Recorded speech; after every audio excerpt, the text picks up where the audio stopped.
नमस्कार। कहते हैं तेरी जागीर नहीं मुल्क सबका है ये, तेरी जागीर नहीं मुल्क सबका है ये, तू हमें बांटने में अपना वक्त जाया न कर। मैं हूं संजय सिन्हा, आप देख रहे हैं खास बात India, sponsored by Mahi banquet hall, निगहा मैरिज हॉल। आइए बात करते हैं सियासत की। चुनाव का मौसम चल रहा है और चुनाव के इस मौसम में अगर चुनाव की बात न की जाए, सियासत की बात न की जाए तो ये बहुत बड़ी बेईमानी होगी। अगर सियासत की बात करें, चुनाव की बात करें, पश्चिम बंगाल विधानसभा चुनाव की बात करें तो एक बड़े प्रश्न पर से हम पर्दा उठाना चाहते हैं। आज मुख्यमंत्री ममता बनर्जी ने एक बड़े राज से पर्दा उठाया। उत्तर बंगाल में तृणमूल कांग्रेस की तरफ से एक जनसभा का आयोजन किया गया था जिसे संबोधित कर रही थी मुख्यमंत्री ममता बनर्जी, और इस जनसभा को संबोधित करते हुए उन्होंने एक राज से पर्दा उठाया। आपको पता होगा कि कल दूसरे चरण का मतदान था पश्चिम बंगाल में। अगर बात करें नंदीग्राम की तो नंदीग्राम के बोयाल पहुंच गई अचानक मुख्यमंत्री ममता बनर्जी, और ममता बनर्जी यहां धरने पर बैठ गई। और इसके बाद भाजपा की तरफ से, प्रधानमंत्री नरेंद्र मोदी की तरफ से और गृह मंत्री अमित शाह की तरफ से कई तरह के सवालिया निशान उठाए गए।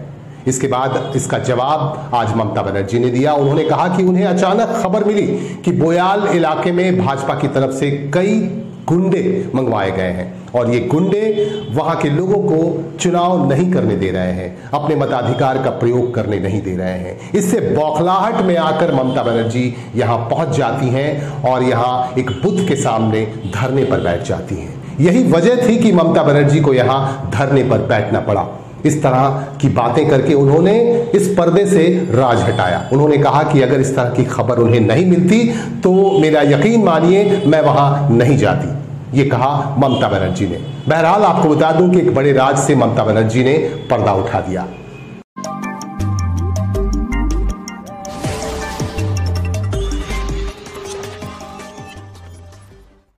चुनाव का मौसम आते ही उम्मीदवार डोर टू डोर पहुंचते हैं, सभी के दरवाजे तक पहुंचते हैं और सभी से अपील करते हैं अपने समर्थन में मतदान करने की। हमारे पास पश्चिम बंगाल के कुल्टी विधानसभा क्षेत्र से खबर आ रही है। कुल्टी विधानसभा क्षेत्र से तृणमूल कांग्रेस के उम्मीदवार उज्जवल चटर्जी ने भी यहां डोर टू डोर किया। डोर टू डोर जाकर लोगों से अपने पक्ष में मतदान करने की बात कही। बैजडी और आलडी इलाके से हमारे पास खबर आ रही है कि बैजडी और आलडी इलाके में उज्जवल चटर्जी ने जाकर जनसंपर्क अभियान चलाया।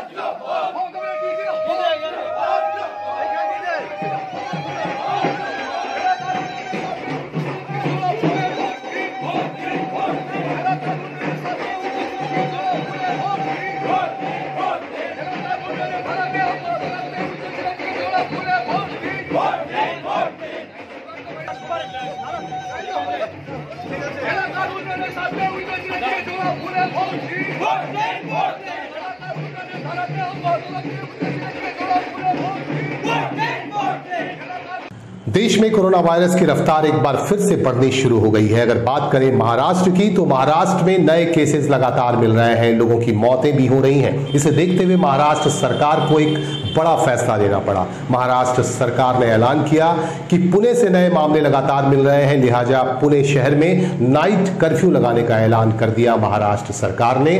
कल यानी 3 अप्रैल से पुणे में नाइट कर्फ्यू लगा दिया जाएगा।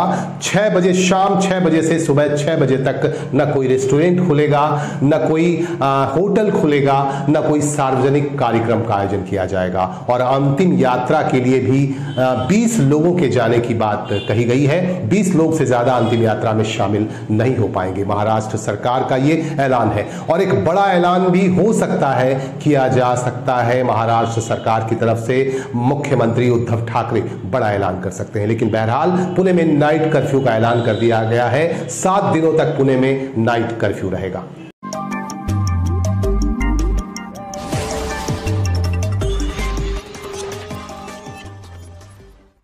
दक्षिण 24 परगना से हमारे पास अगली खबर आ रही है। हमारे संवाददाता उज्जवल सरकार ने खबर भेजी है। दक्षिण 24 परगना के कैनल 1 नंबर इलाके में एक संवाददाता सम्मेलन का आयोजन किया गया और इस संवाददाता सम्मेलन को खास तौर से संबोधित कर रहे थे इस इलाके के कद्दावर तृणमूल कांग्रेस नेता मनोरंजन राय, जो पियाली बेचरा क्षेत्र के बड़े नेता हैं, कद्दावर नेता हैं मनोरंजन राय ने सीधे सीधे आरोप लगाया भाजपा पर, नरेंद्र मोदी पर और अमित शाह पर। उनका यह कहना है कि भाजपा लाख कोशिश कर ले लेकिन बंगाल के लोगों का दिल नहीं पसीजेगा, क्योंकि भाजपा की तरफ से लगातार केंद्रीय मंत्रियों को यहां लाया जा रहा है और बाहरी लोगों को यहां लाया जा रहा है और बंगाल फतेह करने की बात लगातार कही जा रही है। लेकिन ऐसा नहीं होगा। यहाँ के लोग, जो बंगाल के लोग हैं, जो यहाँ के बंगाली समुदाय के लोग हैं, उनका ये मानना है कि यहाँ की संस्कृति को हम नष्ट होने नहीं देंगे। और क्या कहा ये देखते हैं इस संवाददाता सम्मेलन में। এবং আমরা আশাবাদী যে 1 লক্ষের বেশি ভোটে আমাদের মাননীয় মুখ্যমন্ত্রী মমতা বন্দ্যোপাধ্যায় ওখান থেকে জিতবেন। 3 তারিখে প্রধানমন্ত্রী আসছে এবং আজকেও আসছে প্রধানমন্ত্রী জয়নগরে। তো এই যে ভোটের আগে প্রধানমন্ত্রী বারবার আসছে, এতে কি আপনাদের কোনো ক্ষতি হচ্ছে? দেখুন, মেন ব্যাপার মানুষ, সাধারণ মানুষ বুঝে গেছে যে প্রধানমন্ত্রী মিথ্যাবাদী, একজন ভাবের কীর্তন ছাড়া আর কিছু নেই। প্রথম থেকে 2014 থেকে একের পর এক মিথ্যা প্রতিশ্রুতির মধ্য দিয়ে মানুষকে বিভ্রান্ত তৈরি করছেন। তো আজকে সেই মিথ্যাবাদী প্রধানমন্ত্রী নিয়ে আমাদের কোনো টেনশন নেই, কোনো চিন্তা ভাবনা নেই। এই কারণে বলছি যে একমাত্র মহিলা মুখ্যমন্ত্রী, ভারতবর্ষের মহিলা মুখ্যমন্ত্রী পশ্চিমবঙ্গে, সে হচ্ছে মাননীয়া মমতা বন্দ্যোপাধ্যায়। এবং মমতা বন্দ্যোপাধ্যায় প্রত্যেকটা জায়গায় নরেন্দ্র মোদীর যে মিথ্যাচার তার প্রতিবাদ একমাত্র করেছেন মাননীয় মুখ্যমন্ত্রী মমতা বন্দ্যোপাধ্যায়। তাই তার সেই প্রতিবাদী কণ্ঠকে রোধ করার জন্য তিনি এখন ডেলি প্যাসেঞ্জারি করছেন বাংলাদেশে। আজকে দিল্লিতে এত কৃষক দিনের পর দিন আন্দোলন করছে এবং সেখানে কৃষকরা, অনেক কৃষক মারাও গেছে, সেদিকে তার কোনো চিন্তা নেই। দেশ তার হচ্ছে অধঃপতনের দিকে এগিয়ে যাচ্ছে, দেশ সর্বনাশের দিকে এগিয়ে যাচ্ছে, সেদিকে তার চিন্তা নেই। শুধু তার চিন্তা একটাই যে বাংলার মুখ্যমন্ত্রী মমতা বন্দ্যোপাধ্যায়কে কি করে তার প্রতিহত কণ্ঠকে রোধ করা যাবে। ওই জন্য তার ডেলি প্যাসেঞ্জারি করছে। এটা নিয়ে আমাদের কোনো রকম মাথা ব্যথা নেই, কারণ সাধারণ মানুষ বুঝে গেছে যে একটা হিজড়ার সঙ্গে যে ঘর করা আর একটা বিজেপির সঙ্গে ঘর করা একই রকম। ক্যানিং পশ্চিমের যে দাঁড়িয়েছে আপনাদের কাছের খুব প্রার্থী এবং আপনাদের বন্ধু পরেশরাম দাস, তো কত মার্জিনে জিততে পারে আপনাদের? আমরা ক্যানিং পশ্চিম বিধানসভা প্রত্যেকটা মানুষ সচেতন নাগরিক। আমরা মনে করি যে ক্যানিং পশ্চিম বিধানসভা থেকে প্রায় 70,000-এর বেশি ভোটে পরেশরাম দাস জিতবে, এটা আমরা আশাবাদী। আপনার নাম? मनोरंजन राय। अभी हम आपको दिखा रहे थे कि दक्षिण 24 परगना में किस तरह से एक संवाददाता सम्मेलन का आयोजन किया गया कैनिंग 1 नंबर इलाके में, और इस प्रेस मीट के दौरान कद्दावर तृणमूल कांग्रेस नेता मनोरंजन राय ने सीधे सीधे निशाना साधा भाजपा पर। और इसके बाद हम आपको लिए चलेंगे एक बार फिर से दक्षिण 24 परगना के बारुईपुर इलाके में। बारुईपुर में एक जनसभा का आयोजन किया गया और इस जनसभा को खास तौर से संबोधित कर रहे थे तृणमूल कांग्रेस के युवराज अभिषेक बैनर्जी ने यहां सीधे सीधे निशाना साधा भाजपा पर, प्रधानमंत्री नरेंद्र मोदी पर और गृह मंत्री अमित शाह पर। उन्होंने कहा कि बंगाल की संस्कृति को हम किसी भी हालत में नष्ट होने नहीं देंगे। उन्होंने बार बार यहां के लोगों से अपील की कि तृणमूल कांग्रेस के पक्ष में ही मतदान करें। 10 বছরের উন্নয়নের কাজের হিসাব নিন আর জোট বেঁধে জোড়া ফুলে ভোট দিন। আপনি কাকে জেতাবেন সিদ্ধান্ত আজকে আপনাকে নিয়ে বাড়ি ফিরতে হবে। আমরা যা বলেছি আমরা অক্ষরে অক্ষরে পালন করেছি। প্রত্যেকটা প্রতিশ্রুতি আমাদের নেত্রী মমতা ব্যানার্জি যে কথাগুলো বলেছিল সব করেছে। বলেছিল বিনা পয়সায় খাদ্য দেবো, পাননি। বলেছিল বিনা পয়সায় শিক্ষা দেবো, পাননি। বলেছিল বিনা পয়সায় চিকিৎসা দেবো, পাননি। বলেছিল বিনা পয়সায় রেশন দেবো, পাননি।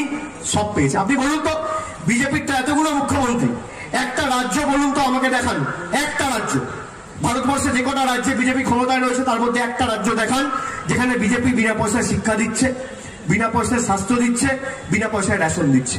একটা রাজ্য আমাকে দেখান। কেউ দেখাতে পারবে? মধ্যপ্রদেশে দিচ্ছে, গুজরাটে দিচ্ছে, উত্তরপ্রদেশে দিচ্ছে, রাজস্থানে দিচ্ছে, ছত্তিশগড়ে দিয়েছিল, ঝাড়খণ্ডে দিয়েছিল, দিল্লিতে দিয়েছিল, ভারতে দিয়েছে, কোথাও দেয়। একমাত্র করে দেখিয়েছে জননেত্রী মমতা বন্দ্যোপাধ্যায়। আর এই বিজেপি, এখানে ক্যামেরা আছে, আমি যা বলি বুক চিটিয়ে বলি, এক কথার লোক। আর আমি যদি মিথ্যে কথা বলি আমার বিরুদ্ধে মানহানি মামলা করে আমাকে জেলে ঢুকিয়ে দেখাও কত ধানে কত চাল, কি সত্যি কথা বলছে আর কি মিথ্যে কথা বলছে। এখানে ক্যামেরা রয়েছে, আপনি শুনে রাখুন। এই যে বলছে না আয়ুষ্মান ভারত,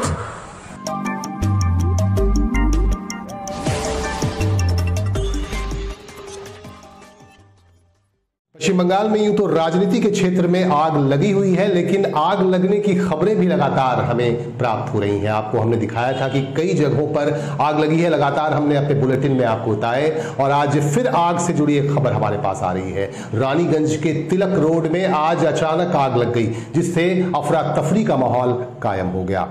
चिंकोड़ी मोड़ के पास यहां आग लग गई, जिसकी वजह से यहां के लोगों में काफी परेशानी पसर गई। लोग काफी परेशान हो गए और इधर उधर भागने भी लगे। आखिर आग कैसे लगी, इसकी जानकारी अभी तक नहीं मिल पाई है, लेकिन लोगों का कहना है कि जंगलों में अचानक आग लग गई और बढ़ते बढ़ते आग लोगों के घरों तक भी पहुंचनी शुरू हो गई। आखिरकार आग पर काबू पा लिया गया। आप देखिए इन दृश्यों में कि किस तरह से यहां आग लग जाने की वजह से लोग काफी परेशान हाल हो गए, काफी अफरा तफरी का माहौल कायम हो गया। एक बार फिर से देखिए, स्क्रीन पर हम आपको दिखा रहे हैं कि किस तरह से यहां आग लगी, और आग लगने के बाद लोग काफी दहशत में आ गए। आखिरकार आग पर काबू पा लिया गया। हम लोग बाद में आए, आगे लगने के बाद आए, बच्चा लोग चिल्ला रहा कि पूरा लहक रहा, निकल रहा, भाग दौड़ कर रहा, तब हम लोग निकले। निकलने के बाद देख रहा पूरा लहक रहा, फिर फोन किया, फिर पानी वाला आदमी आया। मैंने ये पेड़ में लग गया था क्या? नहीं, पहले लगा वो जंगल सामने है ना, हुआ से लगते लगते ऐसा लहक रहा कि गोटा धर लेगा। अच्छा, कोई कार्टून वगैरह कुछ कागज यहाँ गिरा हुआ था? वो सब तो हम लोग देखे नहीं। अभी भी मतलब आगे मतलब होता है? नहीं, अभी तो जल रहा, धुआं हो रहा। अच्छा, ये जगह क्या नाम है? इस जगह के पुराना घर है। क्या नाम है आपका? नाम क्या है? मेरा नाम सविता।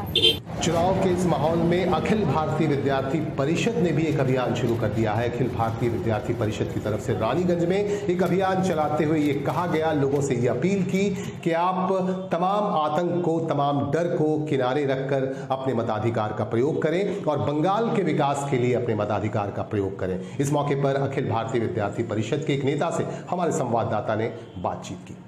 আচ্ছা, 100% ভোটদান কি বিষয় নিয়ে আপনারা মানে রানীগঞ্জ শহরে পোস্টার মানে লাগাচ্ছেন এবিভির তরফ থেকে, যদি আমাদের একটু জানান। ছাত্র মানে বিদ্যার্থী পরিষদের এইটাই সবার কাছে অনুরোধ, যেন কেউ নিজের ভোটিং এর অধিকার, কেউ নিজে যেন সবথেকে বড় গণতান্ত্রিক অধিকার যেন নিজের গণতান্ত্রিক অধিকার পালন করে এবং বুথে বুথে গিয়ে তাদের ভোট মতদান দেয়।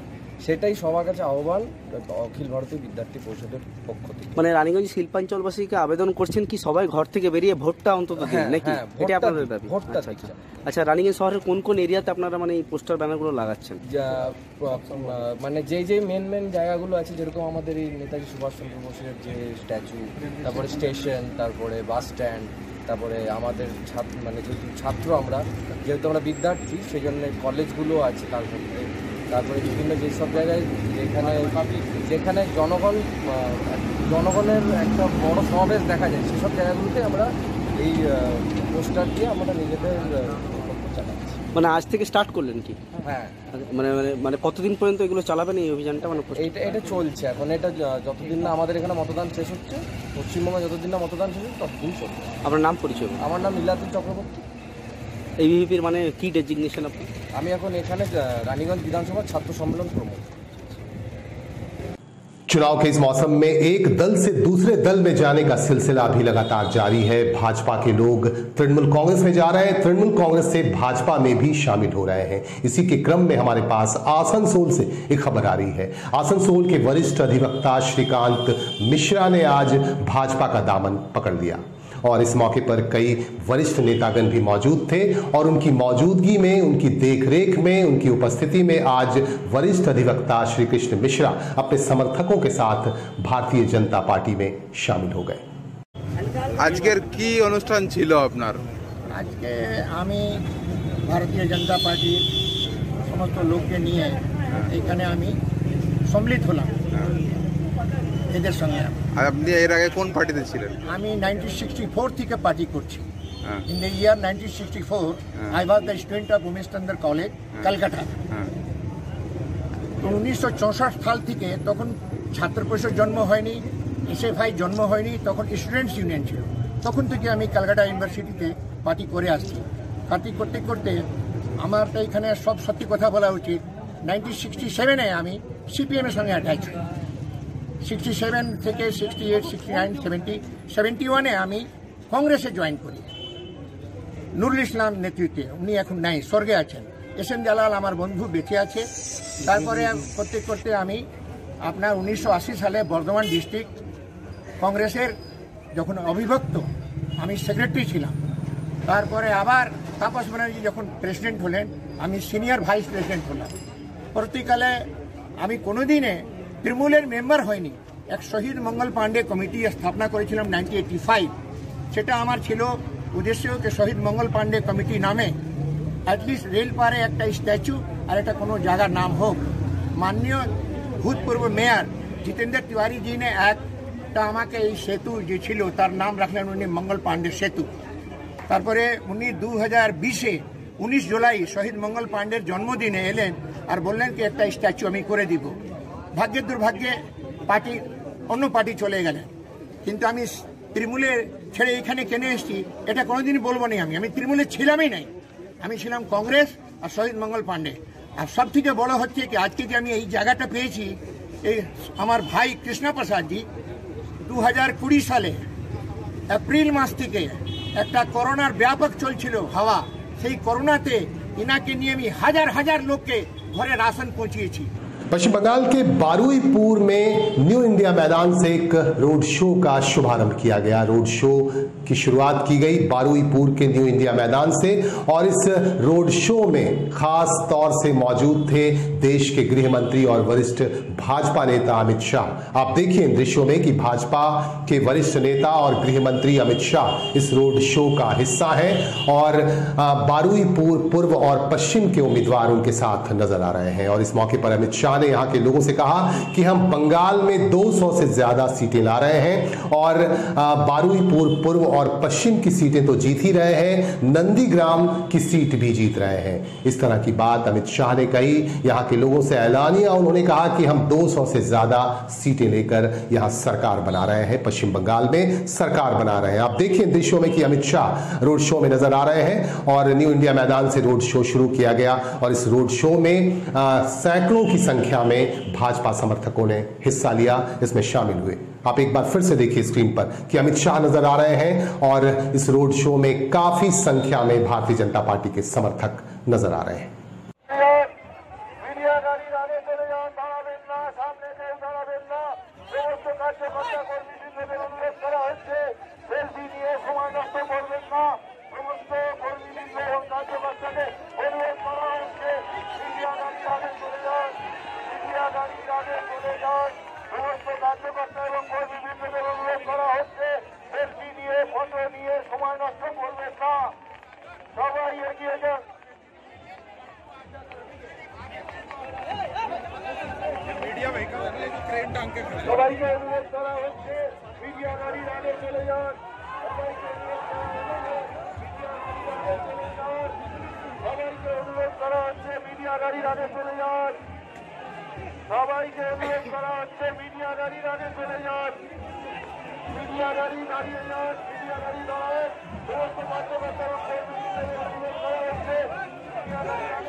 इन्हीं बातों के साथ हम लेंगे आपसे विदा।